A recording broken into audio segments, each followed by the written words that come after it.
নমস্কাৰ ডিপি এছামিজ চেনেললৈ আপোনালোকক স্বাগতম জনাইছোঁ। আজি আপোনালোকৰ আগত এটা সাধু কথা ক'ব ওলাইছোঁ। আশা কৰোঁ সকলোৱে ভাল পাব। আপোনালোকে যদি সাধুটো ভাল পায় চেনেলটো লাইক কৰিব, শ্বেয়াৰ কৰিব এণ্ড ছাবস্ক্ৰাইব কৰি ল'ব। সাপৰ পিঠিত উঠা ভেকুলীৰ সাধু। এসময়ত মন্দবিষ নামৰ এটা ফেটি সাপ আছিল। সি বুঢ়া হৈ অহাৰ বাবে চিকাৰ কৰিব নোৱাৰা হৈ আহিছিল। সি কি কৰা যায় বুলি ভাবি সি শেষত এটা উপায় ভাবি উলিয়ালে। সি এটা সৰোবৰৰ ওচৰলৈ গ'ল আৰু তাত কিলবিলাই থকা ভেকুলীবোৰৰ প্ৰতি একেবাৰে অনীহা দেখুৱাই তাতে থৰ হৈ ৰৈ থাকিল। তাকে দেখি দূৰৰ পৰাই এটা ভেকুলীয়ে সুধিলে, কি হ'ল ককাই, আজি দেখোন তুমি আমাক ধৰি খাবলৈ চেষ্টা কৰা নাই। মন্দবিষে ক'লে, মোৰ দুৰ্ভাগ্য, মিছামিছিকৈয়ে ঋষিৰ শাওপাত খাবলগীয়া হ'ল। কিয়, কি হ'লনো? ভেকুলীটোৱে সুধিলে। নক'বা আৰু, আজি তোমালোকৰ লগৰে ভেকুলী এটাক খাওঁ বুলি খেদি গৈছিলোঁ। সি ভয়তে স্নান কৰি থকা ব্ৰাহ্মণ দুজনৰ মাজতে সোমালগৈ।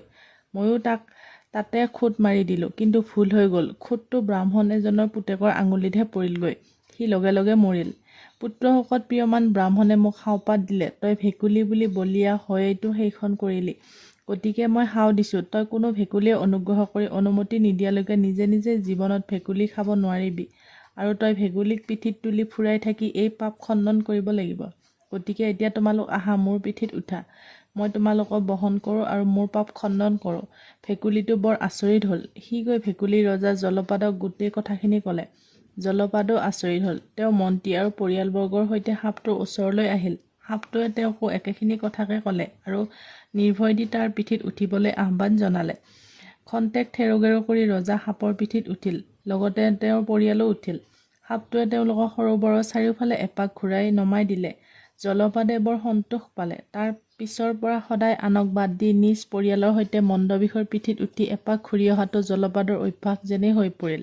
এদিন জলপাদে মন কৰিলে যে সাপটো দেখোন বৰ লাহে লাহে গৈ আছে। জলপাদে সুধিলে, কি হে, আজি আকৌ তোমাৰ কি হ'ল?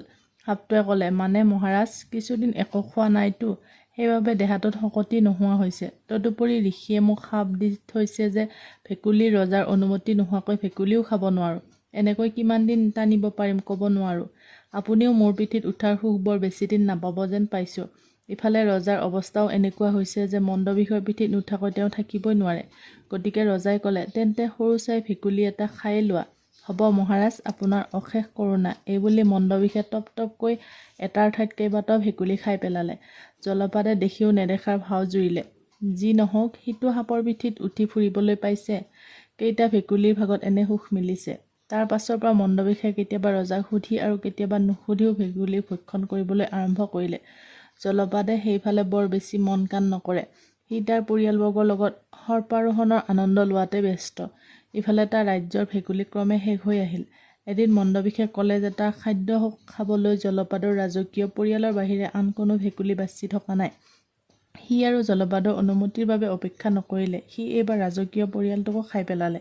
মন্দবিষৰ চতুৰালি আৰু ভেকুলীৰ ৰজা জলপাদৰ আৰামপ্ৰিয়তা আৰু অদূৰদৰ্শিতাৰ বাবে এনেকৈয়ে সেই ৰাজ্যৰ ভেকুলী একেবাৰে নিৰ্মূল হৈ গ'ল।